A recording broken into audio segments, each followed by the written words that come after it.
Hi there, my name is Nils with Learn to DIY.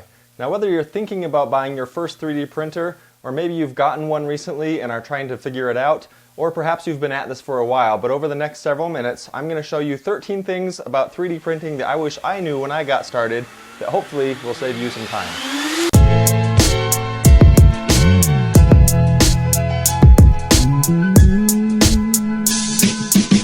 A little bit of background here. About 5 or 6 years ago, a friend of mine recommended a book called Makers by Chris Anderson. So Makers is all about people who want to make things and create things and use different technologies to do them. And one of the explanations he gave in this book was that in the future, most everybody would have a 3D printer in their house and could basically manufacture whatever they wanted. And I thought that sounds pretty incredible, but pricing for 3D printers at the time was through the roof. It was pretty crazy, and it's come down so much just in the last few years. So a couple years ago, I was able to buy the PrinterBot Simple Metal for about $700. It was my first 3D printer. I was very excited about it and just loved digging into it and feeling like I could create anything I wanted to right in my own house. I quickly realized, however, that it was not so easy to start 3D printing. I mean, I had to tweak and adjust and modify. I threw away so many prints that had failed. There's just so many things I didn't get, and it took me quite a while to understand some of those things. So fast forward even further, just a little while ago, I picked up a TiVo Tornado from GearBest. Now this printer is night and day compared to my first printer. While this is still a great printer, there's several things that you get with a more modern printer nowadays.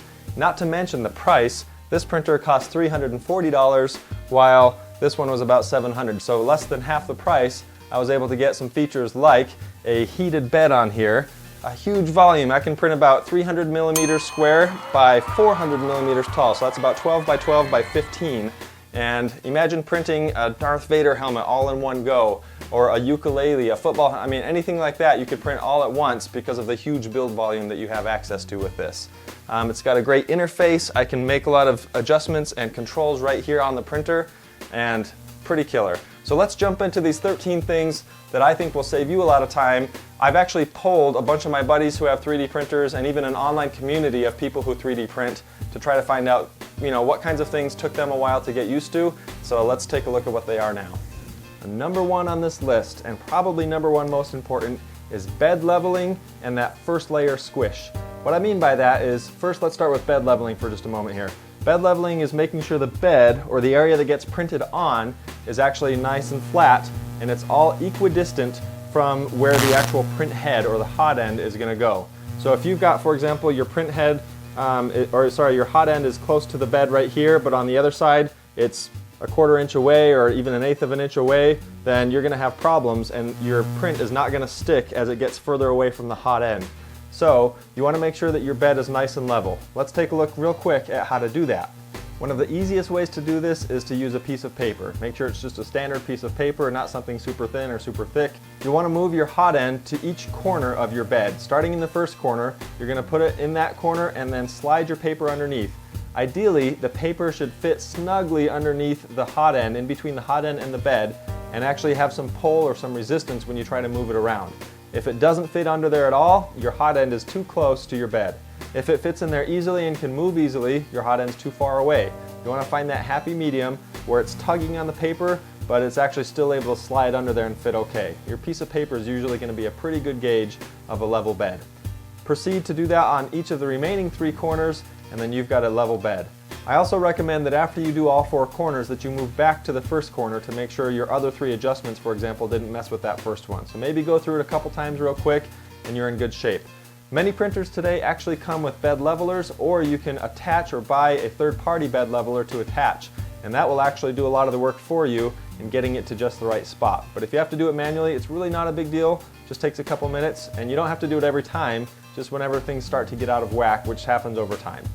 Now the bed leveling has everything to do with that first layer squish I mentioned. That first layer squish, what I mean by that is making sure that that first bead that goes around that first layer of whatever it is you're printing adheres really well to the bed itself. And the distance that you have between your hot end and your bed is what makes that actual first layer squish occur properly or not occur properly, resulting in a failed print most likely. The gist of it is, like you see in this quick illustration here, you want your bead of your first layer, what's coming out of the hot end, to squish down onto the bed just a little bit. so that it kind of creates kind of a semicircle rather than a full circle, and certainly not a flattened pancake. If you have to err on one side or the other, err on the side of making it a little bit too squished, because then you're going to get good adhesion and it's not going to go anywhere.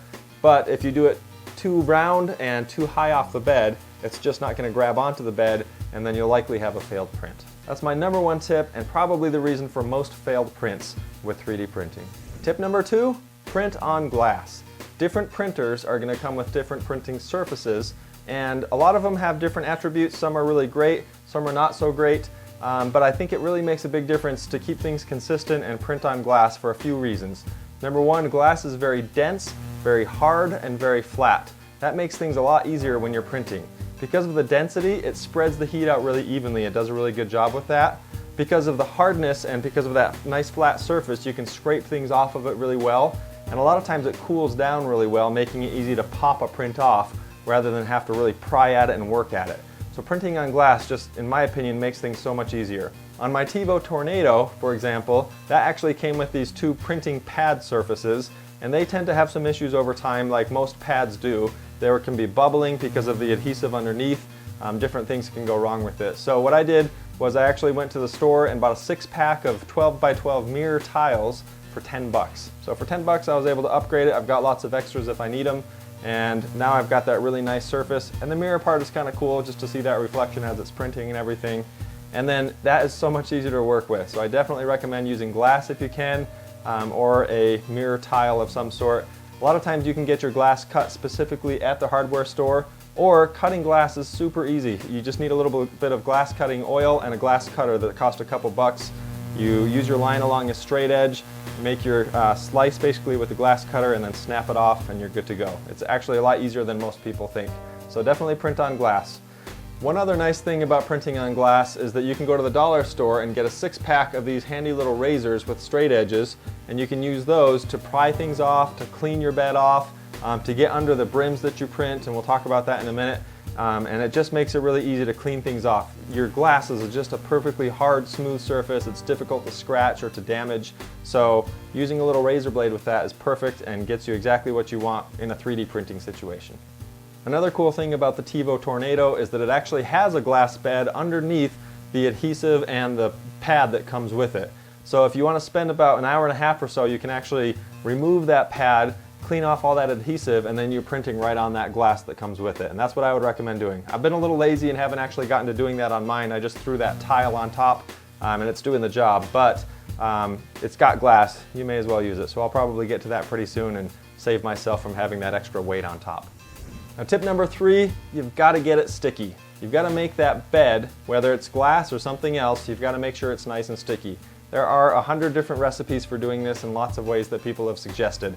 I've tried all kinds of stuff and found some that work really well. One of my best friends, Aqua Net hairspray.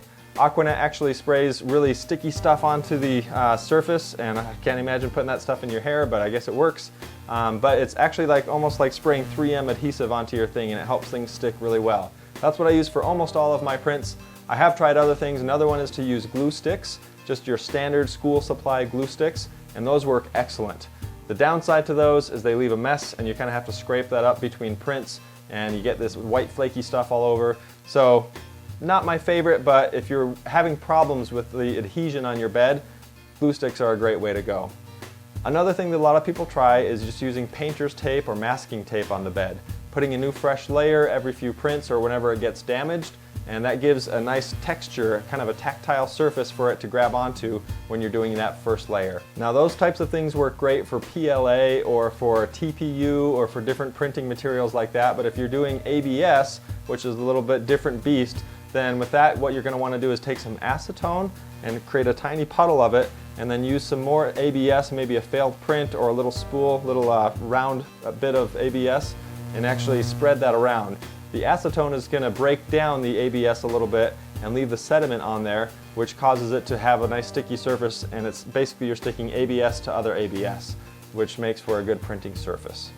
So whatever method you choose, you just got to make sure you've got a nice sticky surface for that first layer to adhere to so that everything else can build properly on top of that. Alright, tip number 4 is rafts, brims, and skirts. What this is the bed adhesion. It's basically almost as important as that first layer, but not quite. But what it does is it says, how do you want to enhance how this object actually sticks to the bed? So let's talk about those three. Let's start with a skirt. A skirt is what I use on most prints. All a skirt does is it actually goes around and outlines your print, whatever it is, with a few layers, and it doesn't actually contact the print itself. It's mostly just to kind of get that material flowing out of the hot end right at first, and gives you a few minutes or maybe a minute to try to check and make sure that everything looks good and that your first layer is going to work out okay. I always recommend doing at least a skirt if you're not going to do the others. Next up, brims. What a brim is kind of think of it like the brim of a hat. It's attached to the hat itself, or attached to the model in this case, and it's a nice flat area that sticks down to the bed, and it's usually, you can actually set the width of that or how many times it goes around, and that just gives you more adhesion, more area to stick to the bed to help your model stay in place. I recommend brims for most prints if you just want to add that little extra bit of adhesion. It also serves the same purpose as a skirt, which allows you to see that everything's coming out okay, clean out that hot end a little bit in case you switched filaments, for example. But it also is not ideal for really big prints where it's going to take up, let's say, 50% or more of your surface. For something that's actually quite big, you might want to use a raft. Now a raft is just what it sounds like. If you think of a raft as something that you put in the water and build and put in the water, it's something that goes underneath that you stand on top of or sit on top of. This is the same thing. So it's actually going to create a nice little raft underneath with solid surface basically that sits underneath and acts as a buffer between the bed and the print itself. So it gives great adhesion. One downside of the raft is that you actually don't get as clean of a bottom surface on your print as you would if you printed directly onto the bed itself. So those are your three types. The general rules are, if you're not worried about it sticking and you're having a good sticky experience with your bed, things are working out good there, then go with a skirt. That way you just have kind of a test, you make sure everything looks good and then it goes. Doesn't use too much filament either. If you know you're going to need some extra adhesion and your print is less than, let's say, 25 or less than 50% the size of your bed, then in that case you'd want to use a brim. And if it's going to be a larger print that's going to take up more than half of your bed, maybe go with a raft in that case. Tip number 5, understanding support. Support is really essential on a lot of different prints. On some prints, the design of it is such that you're going to have some support. What support does is builds up a removable temporary column basically, or a pattern that will support the new print that's going to actually be part of the model that needs to sit on top of that. So for example, if you imagine printing the letter C, then the bottom of it's probably going to print okay, but anything that comes up and hangs over the bottom, so that whole top part of the C, needs support.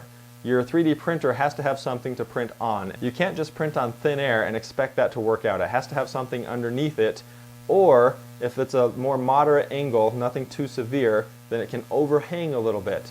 Most printers can print anywhere from 30 to 45 degrees of overhang. If you're lucky, if you go anything past 30, for example, you might be a little bit risky as far as making sure that that angle comes out okay. So it depends on the printer, it depends on the model, it depends on the material that you use. If you're unsure, try printing with support. Another thing with support is that you can actually really modify using a slicer like Cura, some software that will slice up and get your model ready.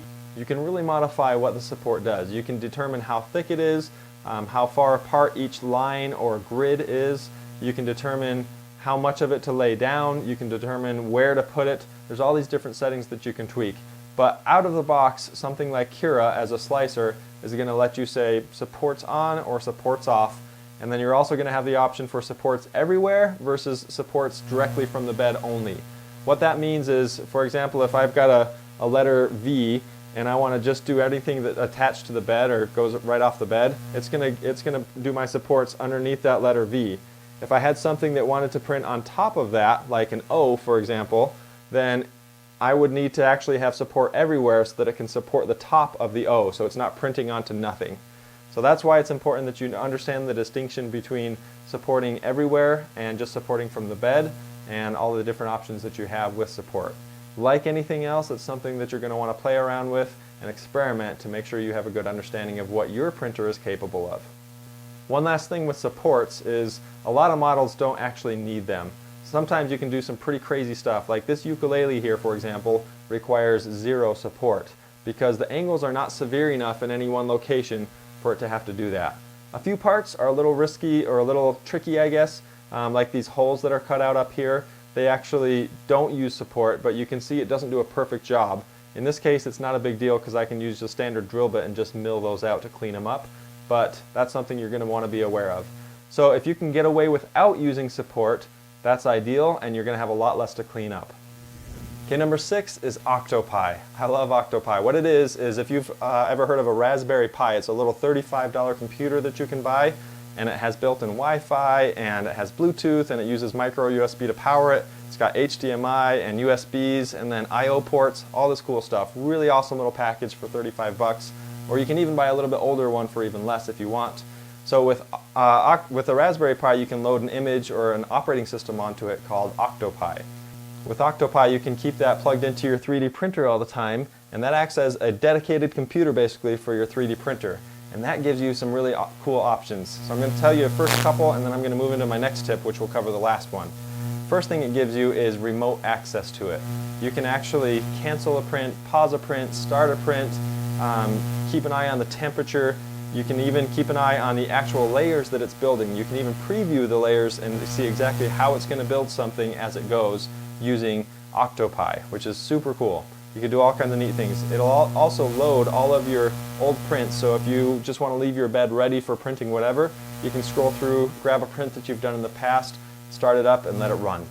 Now, one of my very favorite things that Octopi lets you do is visually keep an eye on your print as it goes. And that takes us into tip number 7, which is keeping an eye on things.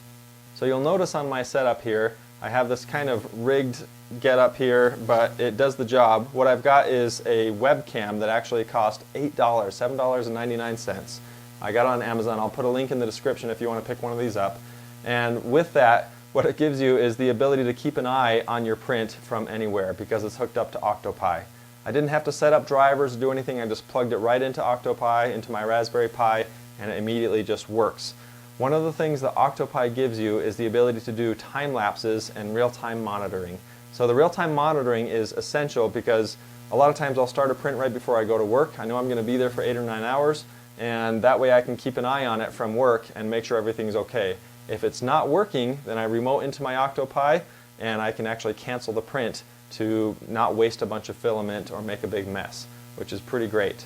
In fact, not too long ago I was trying to print a ukulele, and it's a 3.5 day print, and about 2 days into it, I was in California, I was in another state, and I noticed, I happened to check on it, and I saw that it had kind of blown up and things were getting pretty messy and the print had failed. And so I was able to remote in and cancel the print. And yes, I wasted a little bit of filament, but it would have been so much worse if I let it run for the next day and a half, spitting out filament and making even more of a mess. And this is why I tell you there are going to be some ups and downs. You cannot expect things to be perfect all the time. But with Octopi, I was able to minimize the damage that occurred and the waste that occurred. So this little camera is only $8. You can definitely buy a nicer, higher end one if you want to do higher quality time lapses and things like that. One of the things I love about Octopi is you can actually do what's called a Z-axis trigger. So you can actually say every time you go up to the next layer, then I want you to take a picture and then compile that into a time lapse.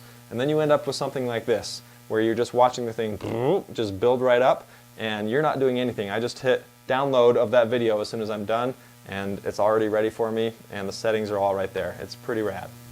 All right, tip number 8. Tip number 8 is materials matter. So there are lots of different materials that you can choose from when you're doing 3D printing, and depending on your printer, you may have access to a wider range of materials. If you've got, for example, a heated bed, that's going to help you out a lot with certain materials. So the first and probably most common material that you're going to use is PLA. PLA is basically a plastic that seems to be engineered. I don't know if it was engineered specifically for 3D printers, but it's definitely the most popular. It comes in all kinds of colors, and there are also, this is one of the things I wanted to cover, there's different qualities of PLA. I've actually used some junk PLA before in some of my printing, and it's clogged my nozzle on a kind of a regular basis because it's just not a very cleaned out or filtered material, and so you want to stay away from things like that. So you want to go with brand names that you trust. For example, Hatchbox is a really popular filament creator, and they have their brand basically is respected because it's going to give you something that's clean and good. Again, I'll put links in the description if you want to check out some recommendations that I have for good filaments that I've used and that I trust, that I'm not going to have to worry about. Now filament typically costs somewhere in the neighborhood of anywhere from $20 to $30, or let's say $15 to $30 for a 1 kilogram spool. These are the spools that they come in. 1 kilogram is about 2.2 pounds, and typically that's going to be about 300 meters of filament. One cool thing with your slicer software, like Cura for example, is it's actually going to show you, as soon as you're ready to prepare a model, it'll show you how much filament it's going to take in meters. So if you think, okay, I've got this one, it says it's going to take 50 meters, you know that you can do about 6 of those approximately in one spool. So that's kind of helpful to know. Now another thing that you can try out is using TPU. TPU, you've probably heard of it because of phone cases. TPU is a soft material that's actually quite flexible, and I love that you can actually 3D print with this. So here's a phone case I printed, for example, that's actually got TPU. It's white, it's flexible, and it's got that movement to it, but I just did it right here on my 3D printer. I did print this one with supports, and I will say that supports are more difficult to remove when you're using TPU, but for a case where you need something that's flexible and not hard like PLA, TPU is the way to go. Now just like with PLA, you want to make sure that you go with TPU that you can trust, something that's been well reviewed. I'll put a link to this TPU that I'm using down in the description, and there's actually just lots of possibilities when you consider that you can print something that's flexible. You print it out into one shape, but it's flexible, has some movement, has some give. Obviously phone cases or iPad cases is kind of a go-to sort of suggestion for something that you can print, but you can print handles with this, you can print replacement parts that need a little flex, all kinds of cool stuff. So you can kind of go to town with TPU. Another material that's really cool and popular is ABS. ABS is different than PLA in the sense that it's a lot more finicky to work with. It's also stronger. It's actually able to be used outdoors. You can leave this outside and it's going to be pretty strong and resilient to the sun and to the natural conditions.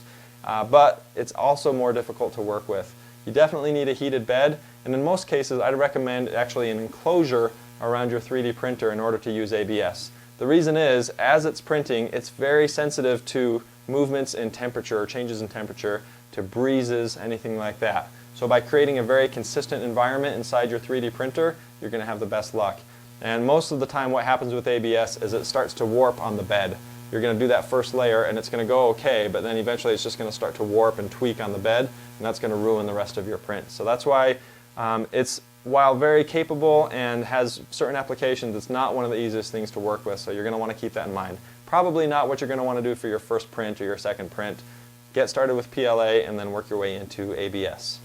The last material I want to talk about is wood filament, and there are other materials. I'm just going to cover these 4 here, but wood filament is super cool. It actually is a mixture of actual wood with the PLA plastic. So it's considered PLA, and I'm not sure what the ratio of maybe sawdust or wood or whatever it is they put into it to PLA is.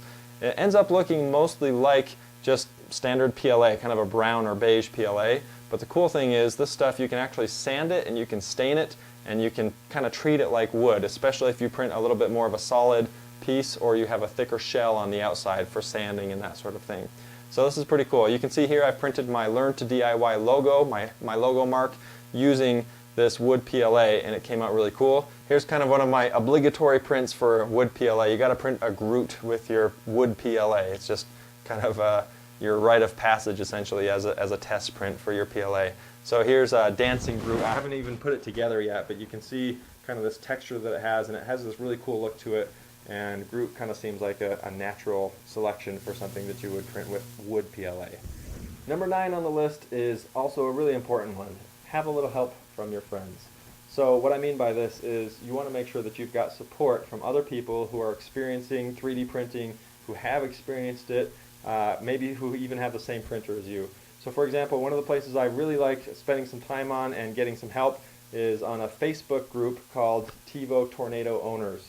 And so I'll put a link to that in the description so you can hop on there too. It's a private group, but you can get invited in, no problem. And what this does is allows you to really talk to other people who have that exact same printer as you and get some help.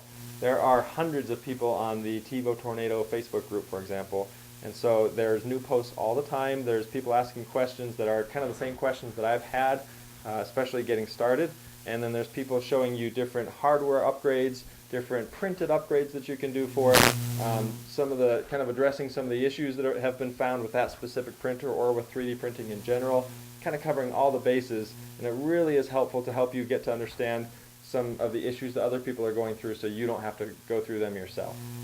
In addition to these social media groups, which I think are super helpful, there's also forums usually for 3D printing or even for specific printers or different materials even and different things like that. You can also go to different websites. Some people have blogs, and of course YouTube is always, I'm a little biased I guess, but always a great resource for finding tips and different ways to be a better 3D printer. And number 10, this one is a lot less known, I've discovered, amongst the people I've talked to with 3D printing, but is ironing. Ironing is just what it sounds like. If you imagine you're ironing your clothes, what you're doing is using heat to get something smooth, right? So with ironing, that's actually an option in Cura and most slicing software, where what it does is on the top layer, and obviously this will only work for the top layer, but on the top layer of whatever you print, it's actually going to run your heated hot end over the top of that surface without extruding any material. So all it's doing is kind of melting nice and smooth everything on the top, and this makes a night and day difference. It basically makes the top of your material look like it was printed on glass, just perfectly smooth and really good looking, and it even kind of glosses it over. It's actually really great. So maybe it's not something that you want to use for all applications. Sometimes you kind of like that texture that you come out with a standard print, but if you want a nice smooth glossy top on yours, iron it. Just enable that ironing setting. And that's in Cura. You can go into the different settings, do a quick search for iron, and you're going to find that right there. Enable that on your prints and you're good to go. One caveat with this is, as you would imagine, it does add to the print time. So for example, on my Learn to DIY logo here that I printed, this is a pretty big print. It's an 11-inch disc that I created here, and it was going to add 4 hours to actually do all the ironing on this one. And I decided I don't want to do that because I was going to sand it and stain it and everything anyway, but that gives you kind of an idea that it can take quite a while to do the ironing on something. But if that's what you want, then it's going to give you a really cool look. Tip number 11 is print profiles. So in your slicing software, a lot of times it'll come preloaded with some different profiles. So for example, you may be able to select PLA and coarse. And what that's going to do is autofill in all of your settings for you. You can customize them in there. But what I found is really helpful is getting to know my printer and how things come out well. I'll actually go in and tweak a bunch of things like the speed, the travel speed. I'll tweak the actual resolution, the layer height. I'll tweak the temperatures a little bit. Maybe the first layer temperature will be a little bit different. And depending on the material and the quality that I'm after, I'm going to use different settings. So once I get all those settings kind of dialed in, I'll go in and save that as a profile, a printing profile. And what that allows me to do is either use that exact same profile on another print later, or at least use that as a starting point and then make my tweaks from there. That way I don't have to try to remember what was it that I did for that one print that came out this way. I can actually just go in and load up that profile. If you name it with a descriptive name, it's going to make it a lot easier, and then you can save those, and you're not going to have to do so much redundant tweaking of settings in your slicer. Now speaking of slicers, slicing matters. That's tip number 12. There are a lot of settings in here. It can be really daunting and overwhelming to look at all these different things. And then in most of your slicing software, you can actually enable a bunch of additional settings, or you can hide them. I've got quite a few on here, but not as many as some people, I'm sure. But even looking at these, a lot of times I think, oh my goodness, is this where I wanted it to be, or was this something that I accidentally adjusted at some point? Is this going to actually work for what I'm doing? So there are all kinds of different settings in there, and I will say a few things. So one, you want to check out your retraction and make sure, and that's when it actually pulls the material up as it leaves, as it moves around, as it travels, so that it doesn't leave strings and that kind of thing. If you're getting strings, then check out your retraction settings. Your speed is going to be really a big deal. If you're finding that your layers are adjusting, or you're having issues with things like that, or that it's just doing a sloppy job, that your edges aren't very smooth, then consider slowing down the speed to something a little bit more manageable. And that just kind of is common sense to think that if you're trying to draw a picture, for example, and you're going as fast as you can, you're not going to be very accurate. 3D printers are amazingly accurate at high speeds, but the higher the speed, the greater the chance that you're going to have a failure in there somewhere, or at least some inaccuracy. Also, you want to make sure to play around with the settings for your temperature for both the bed and the hot end, and make sure that you're doing those according to what your material that you're using is. Now, I've done some research and found that people say they'll swear by having a 180-degree hot end for PLA for their prints. And then the next guy will swear by having 230 degrees and says that's all he uses, it works perfect, and anything else messes up. That's a 50-degree Celsius difference. And so there is no right answer necessarily for this, but typically for PLA, if you're going to keep this in the 220 range and maybe your bed around 60, maybe 70, then usually that's a good starting point, and then you can adjust from there. Now my final tip, tip number 13, is that this is a hobby. When I was getting really frustrated with 3D printing and all of the different settings and things just not working, and I felt like every print was failing and I just couldn't get that first layer right, and I'd get the first layer right and then it would move over and the layer would adjust and mess up the whole print after 4 hours of a print, or like that ukulele, 2.5 days, 2 days. It can be really frustrating if you let it.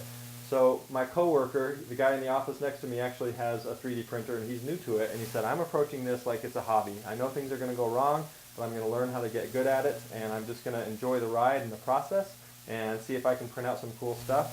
But he kind of helped me understand that you can actually do this and have those errors and have those mistakes and be okay with it and realize that you're experimenting, you're learning, and like any hobby, it's going to take time to get good at it. So that's my last tip, and I think one of the, definitely one of the important ones is to make sure that you're actually treating this like a hobby, trying to have fun with it, and not just expecting that it's like a standard, like a Xerox printer or a printer that you print your paper on. You expect it to just work and kind of be consistent, do the same thing every time. I hate printers, by the way, I like regular printers. But I don't have that same attitude with 3D printers because I've kind of realized that it's just something you have to tweak and play with and get good at, and you're going to have failures, and that's just part of the learning process. So if you go into it with that attitude, you're going to have a good time, you're going to create some really cool stuff, and I think you're going to enjoy 3D printing. Now, in the comments, I'd love to hear all of the things I missed. I'm sure there are a lot of tips that I missed with these 13. These are just what I consider the most common 13 based on the people I've talked to and in my own experience. So if you've got a comment, a tip for someone who's doing 3D printing, something that you've learned that really helps, let's hear it. Let's start that discussion, get that going in the comments below. If you have any questions, leave those there too. Maybe we can get some help here from other 3D printers or people using 3D printing. And I'd love to hear what everybody has to say and what they have to offer on this. Now a few quick things to wrap up here. If you want to get a Tevo Tornado, I've actually got a coupon code, TORNADOUS, with a capital T and a capital US, that you can use to get a discount on it, where it will actually always be at a fixed price of $329. So that's a pretty killer deal for such a large printer, very capable printer, and one that I trust and I've been using for a while and really enjoying. The other cool thing about the Tevo Tornado is the support that you get with it, being able to get all these answers to the different questions that you have and knowing that there's so many other users out there. So very cool deal. Be sure to check that out. In order to get that though, there is a link in the description that you're going to want to use. It helps me out by letting GearBest keep track of the sales that I generate from this video. So definitely, if you would, use the link in the video to check out the Tevo Tornado. I'll put another link to all of their other printers that they've got as well. So if you do end up buying something, I would definitely appreciate it if you use that link. Also, I mentioned the book Makers. If you're into Audible or want to get into some audiobooks, then Audible is a great way to go. You can use the link in the description. Yes, I know, lots of links in the description. To get a free trial that will actually give you not one but 2 free audiobooks. So check that out if you're into audiobooks or wanted to give that a try. It's a trial. You don't have to keep it, but you can see if you like it. I'm pretty sure you will. Lastly, if you want to follow me on social media or on my website, I'm on Facebook, Twitter, and Instagram, and I post there all the time. I've also got a whole slew of articles on my website at learntodiy.com. You can find an article about this very topic, 13 tips for 3D printing, and I've got a whole write-up there that you can check out. And if you're into DIY, home improvement, things like that, then please consider subscribing to my YouTube channel. I've got dozens and dozens of videos, and on there I'm doing everything from building a clubhouse to hiding your TV wires to adjusting the links on your watch to 3D printing. So all kinds of kind of maker DIY sort of things. That's what I enjoy doing, and that's what I share on YouTube. So consider subscribing there if that's of interest to you. Thanks so much for watching, and we'll catch you guys on the next one.